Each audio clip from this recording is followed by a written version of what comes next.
5 రకాల ప్రాణాయామ పద్ధతులు. ఈ మధ్య కాలంలో వచ్చిన వాళ్ళకైతే తెలిసి ఉండకపోవచ్చు. ఎందుకంటే ముందు చెప్పినమివి. ఈ 5 రకాల తెల్లని పదార్థాలైతే గాని, 5 రకాల ఆహార పదార్థాలు కాకుండా 5 రకాలు ప్రాణాయామాలు. ఇవి కూడా ముందు సెషన్స్‌లో చెప్పినవి. ఈ మధ్య కాలంలో చెప్పలేదు.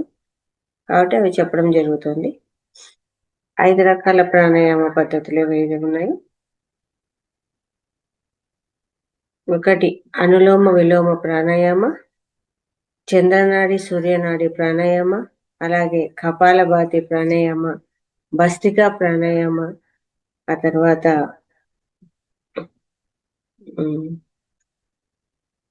భ్రమరి ప్రాణాయామం. ఓకే.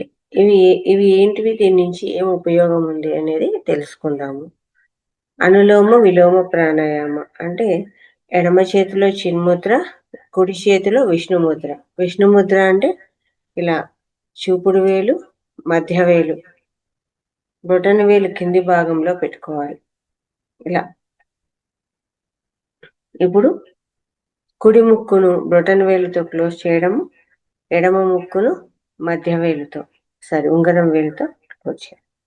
ఇలా ఒకవైపు నుంచి అంటే ఎడమ వైపు నుంచి గాలి తీసుకోవడం, కుడివైపు క్లోజ్ చేసుకోవడం. ఇప్పుడు దీన్ని చంద్రనాడి అంటారు. కుడి ముక్కు వైపు నుంచి తీసుకునేదాన్ని సూర్యనాడి అంటారు. ఇప్పుడు రైట్ సైడ్ క్లోజ్ చేసేసి లెఫ్ట్ నుంచి బ్రీత్ తీసుకుంటాం.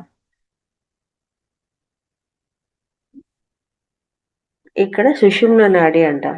ఇక్కడ ఒక 5 సెకండ్స్ అంటే 1, 2, 3, 4, 5 ఇలా కౌంట్ చేసుకొని మళ్ళీ రైట్ నుంచి బ్రీత్ వదిలిపెట్టడం.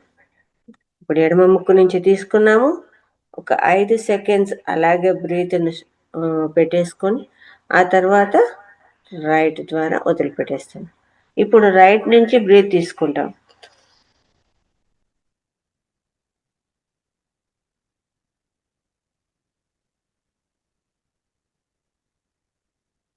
లెఫ్ట్ నుంచి బ్రీత్ అవుట్. మళ్ళీ లెఫ్ట్ నుంచి బ్రీత్ తీసుకుంటాము.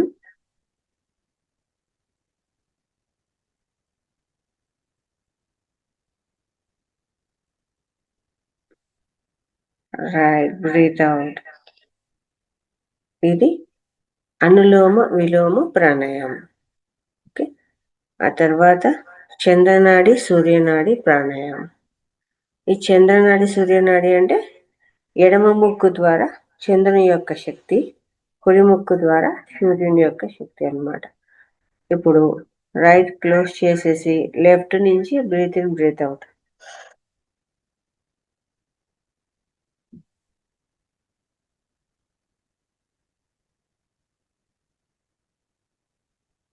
ఇది లెఫ్ట్ మాత్రమే చంద్రనాడి. ఇప్పుడు లెఫ్ట్ క్లోజ్ చేసి రైట్ నుంచి తీసుకుంటా.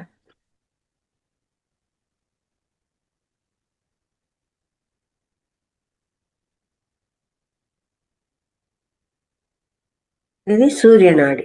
ఎడమ వైపు సూర్యనాడి. మనకు అగ్నితత్వం అంటే శరీరంలో వేడి ఎక్కువ అయింది అంటే తగ్గించడం కోసం చంద్రనాడిని ఉపయోగించారు. ఎందుకంటే చంద్రుడు అంటే శీతలం కాబట్టి చంద్రుని ఉపయోగించారు. ఎప్పుడైతే శీతలం పెరిగింది అంటామో అప్పుడు సూర్యనాడిని చేయాలి. శరీరంలో శీతలం పెరిగితే తగ్గించడం కోసము సూర్యనాడిని ఉపయోగిస్తాం.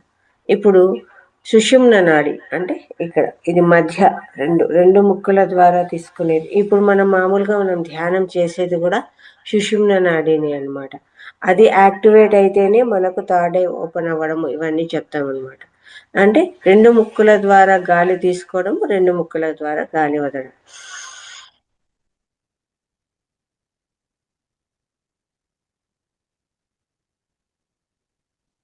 అంటే సుషుమ్న నాడి. అయితే ఇది మనం అదే పనిగా గాలి తీసుకుంటున్నాము, ఇక్కడ గాలి వదిలిపెడుతున్నాం. కానీ ధ్యానం దగ్గరికి వచ్చేసరికి సహజంగా జరుగుతుంది. మనం మామూలుగా మాట్లాడినా కూర్చున్నా ఏదైతే శ్వాస చేస్తామో ఆ శ్వాసనే గమనిస్తామన్నమాట. అది సుషుమ్న నాడి. ఇప్పుడు ఆ తర్వాత భస్త్రికా ప్రాణాయామం. ఈ భస్త్రికా ప్రాణాయామం అంటే 2 చేతులు ఇలా పైకి పెట్టేసుకొని ఇప్పుడు గాలి తీసుకోవాలి. పైకి పెట్టినప్పుడు కిందికి పెట్టినప్పుడు గాలి వదిలిపెట్టాలి.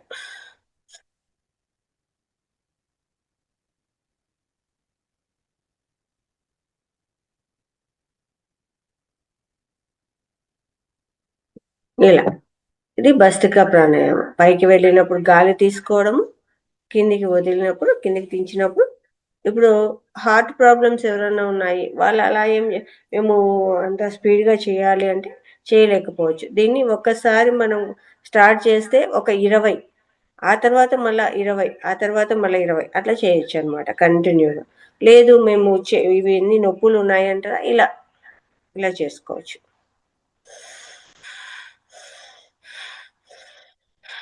ఇలా చేసుకోవచ్చు. ఓకేనా?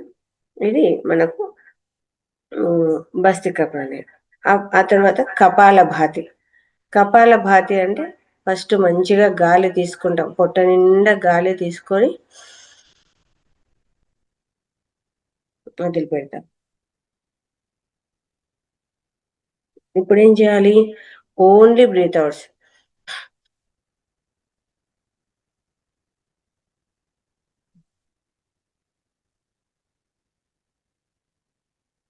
ఇలా ఒక్కసారి గాలి తీసుకొని వదిలిపెట్టి ఒక 20 టైమ్స్. ఒకేసారి మేము 20 చేయలేము, ఫస్ట్ 10 చేయండి, ఆ తర్వాత 15, ఆ తర్వాత 20, ఇట్లా పెంచుకుంటా పోవచ్చు. ఒక్కసారి గాలి తీసుకొని ఒక 30 బ్రీత్ కూడా మీరు వదిలిపెట్టచ్చు అనమాట. మళ్ళీ కొంచెం ఒక రిలాక్స్ అయ్యేసి మళ్ళీ గాలి తీసుకోవడం, మళ్ళీ ఒక 30, అట్లా సాధన చేసుకుంటా పోవచ్చు. అప్పుడు లంగ్స్లో ఉండే ఇన్ఫెక్షన్ ఏదైతే ఉందో, అంటే లంగ్స్లో మనకి ఎక్కువ జలుబు చేస్తుంటుంది, అలర్జీస్ వస్తుంటాయి, ఎక్కువ శీతలంగానే ఉంటుంది, లోపల శ్వాస తీసుకోవడం ఇవన్నీ ఇబ్బందులు ఉంటుంటాయి అలర్జీ నుంచి. ఇప్పుడు డస్ట్ అలర్జీ లేనిది ఎవరికండి? ప్రతి ఒక్కరు దాంతోనే బాధపడుతూ ఉంటారు. కాబట్టి ఇలా ఉన్న వాళ్ళు ఖచ్చితంగా ఇది చేస్తూ వస్తే లోపల నుంచి ఏదైతే పేరుకొని ఉందో అంతా కూడా బయటకు వచ్చేస్తుంది. ఇది ఆ తర్వాత భ్రమరి ప్రాణాయామం.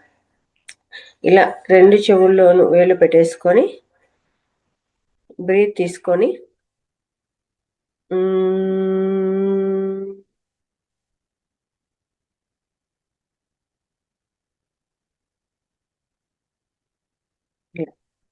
భ్రమరం ఇలా శబ్దం చేస్తుంది, అట్లా జూంకారం లాగా.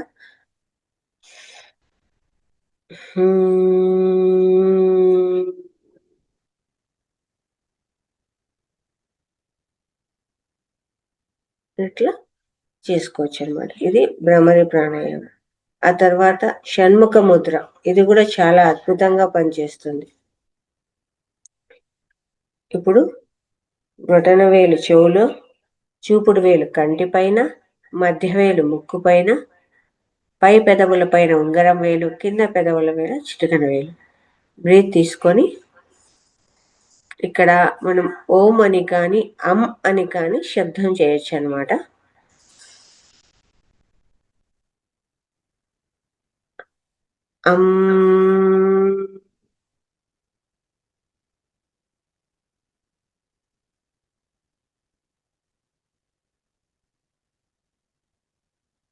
ఆ తర్వాత మళ్ళీ బ్రీత్ తీసుకొని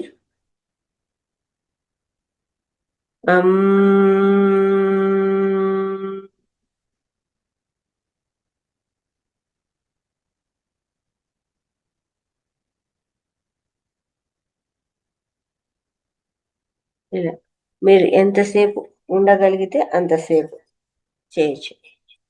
ఇవి ప్రాణాయామ పద్ధతులు అండి. ఇవి ప్రతిరోజు ప్రతి ఒక్కరూ ఫాలో అవ్వచ్చు ఈ ప్రాణాయామ.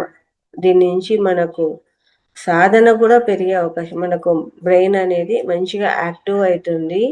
ఆ తర్వాత ఆలోచన రహిత స్థితికి మనం వెళ్తాం. అందుకే ముందు ధ్యానం చేసేదానికంటే ముందు ప్రాణాయామం చేస్తాం. అలాగే నర్వ్ సిస్టమ్, మనకు నాడీ మండలంలో ఏమైనా ఇబ్బందులు ఉన్నా కూడా అది కూడా మనకు పోగొడుతుంది అనమాట ఈ ప్రాణాయామం చేయడం వల్ల. ఇది ఎంతసేపు చేయాలి అంటే ఎంత వీలైతే అంతసేపు చేయొచ్చండి. 1 అవర్ చేయొచ్చు. పొద్దున 1 గంట, మధ్యాహ్నం 1 గంట, అలా సాయంకాలం 1 గంట చేయొచ్చు అనమాట. ఎంతసేపు అయినా చేయొచ్చు, ఇబ్బంది ఏం లేదు. కేవలం సూర్యనాడి చంద్రనాడి అయినా కానీ 1 అవర్ చేయండి. ఎప్పుడైతే ఇవి సాధన చేస్తూ పోతామో ఒకానొక టైంలో మన బ్రీత్ కూడా మనకు, ఇప్పుడు ఒక్కసారి మనం శ్వాస తీసుకొని వదలాలంటే ఎక్కువ టైం పట్టదు మనకు. కానీ ఇలా మనము ఒక గంట సాధన చేసామంటే ఒక్క బ్రీత్‌కు, ఇంకొక బ్రీత్‌కు చాలా గ్యాప్ తీసుకొని అంటే మనం అంత బ్రీత్ లేకుండా ఉండగలుగుతామనమాట. అంటే ఒకసారి సాధన చేస్తూ పోతూ ఉంటే ఒకసారి బ్రీత్ తీసుకొని ఇంకొక బ్రీత్‌కి కూడా మినిమమ్ ఒక ఒక నిమిషం కూడా ఉండొచ్చంట. అలా సాధన చేసిన వాళ్ళు ఉన్నారు, లేకపోలేదనమాట. అది.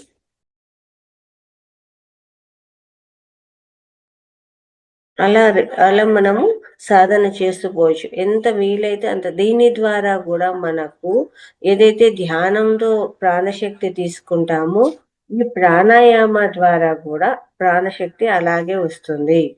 మన శరీరంలో ప్రాణశక్తి లోపించడం ద్వారానే మనకు అనారోగ్య సమస్యలొచ్చేది. ఎప్పుడైతే ప్రాణశక్తి అనేది మనము ధ్యానం ద్వారానే కాకుండా దీని ద్వారా కూడా తీసుకోవచ్చు. ఈ ప్రాణాయామ పద్ధతుల ద్వారా. వాటి పేరే ప్రాణాయామ. వాటి ప్రాణశక్తి అనేది అద్భుతంగా వస్తుంది ఇందులో కూడా. అయితే మనము ఎ ఎంత ఎక్కువ వీలైతే అంత వీటిని సాధన చేస్తే, మనకు కాన్సంట్రేషన్ గూడా అంటే ధ్యానంలో మేము ఎక్కువ సేపు కూర్చోలేకపోతున్నాము అని అంటుంటాం గదా! అది గూడా పెరుగుతుంది. సాధన చేసుకునే దానికి ఎనర్జీ అనేది బాగా వస్తుంది. కూర్చోగలుగుతాం.